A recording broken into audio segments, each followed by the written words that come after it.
This video sponsored by Buymote. இந்த ஆப்பில் நீங்கள் பர்ச்சேஸ் பண்ணக்கூடிய எல்லா ப்ராடக்ட்டும் உங்களுக்கு ரொம்ப மலிவான விலையிலே கிடைக்குது.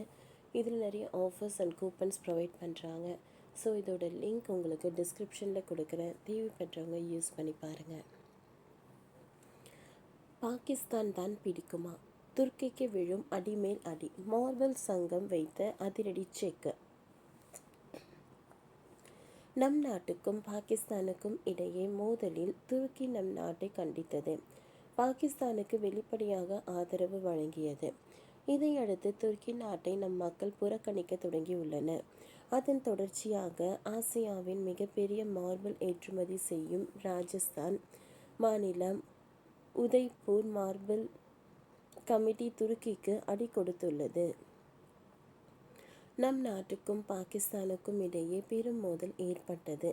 ஜம்மு காஷ்மீரில் பால்காமில் பயங்கரவாதிகள் நடத்திய துப்பாக்கி சூட்டில் 26 பேர் பலியானதற்கு நம் நாடு பாகிஸ்தான் உள்ளே ஏவுகணையை அனுப்பி பயங்கரவாத தாக்குதல் நடத்தியது.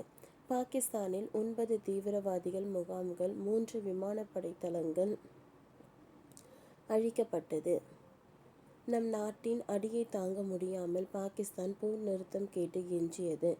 நம் நாடும் ஒப்புக்கொண்டதால் போர் நிறுத்தம் அமலில் உள்ளது. ஆனாலும் கூட பாகிஸ்தானுக்கு 3 நாடுகள் தொடர்ந்து ஆதரவு தருகின்றன.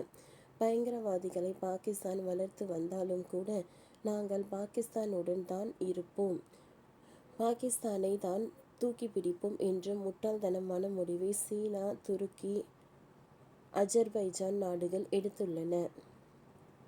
இதனால் அந்த நாடுகளை புறக்கணிக்க நம் நாட்டு மக்கள் தொடங்கியுள்ளனர். துருக்கி, அஜர்பைஜான் ஆகிய சுற்றுலாவுக்கு பெயர் பெற்ற இடங்களாகும். நம் நாட்டில் இருந்து துருக்கிக்கு ஆண்டுக்கு 3 லட்சத்துக்கு அதிகமானவர்களும், அஜர்பைஜானுக்கு 2 லட்சத்துக்கு அதிகமானவர்களும் சுற்றுலா செல்கின்றனர். இதனால் நம் நாட்டில் செயல்பட்டு வரும் சுற்றுலா நிறுவனங்கள் அந்த நாடுகளுக்கான சுற்றுலா பேக்கேஜை ரத்து செய்துள்ளன.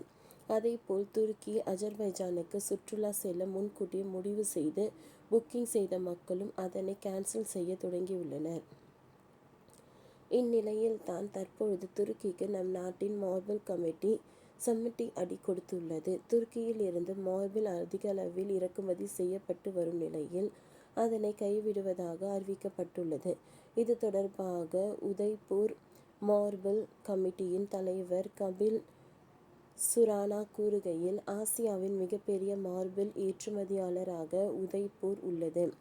இப்பொழுது பாகிஸ்தானுக்கு துருக்கி ஆதரவு அளித்துள்ளதால் இதனால் கமிட்டியின் அனைத்து உறுப்பினர்களும் ஒரு மனதாக துருக்கியுடனான வர்த்தகத்தை நிறுத்த முடிவு செய்துள்ளோம். நம் நாட்டிற்கு வரும் மார்பிள் கல்லில் சுமார் 70% துருக்கியில் இருந்து தான் இறக்குமதி செய்கிறோம். இனி அது இருக்காது. பாகிஸ்தானுக்கு எதிராக பிரதமர் மோடி மற்றும் மத்திய அரசு எடுத்த நடவடிக்கைகளுக்கு நாங்கள் முழுமையாக ஆதரவு கொடுக்கிறோம் என்றனர். ஓகே ஃப்ரெண்ட்ஸ், இந்த வீடியோ உங்களுக்கு யூஸ்ஃபுல்லாக இருந்ததுன்னா லைக் பண்ணுங்கள், ஷேர் பண்ணுங்கள், சப்ஸ்கிரைப் பண்ணுங்கள். தேங்க்யூ.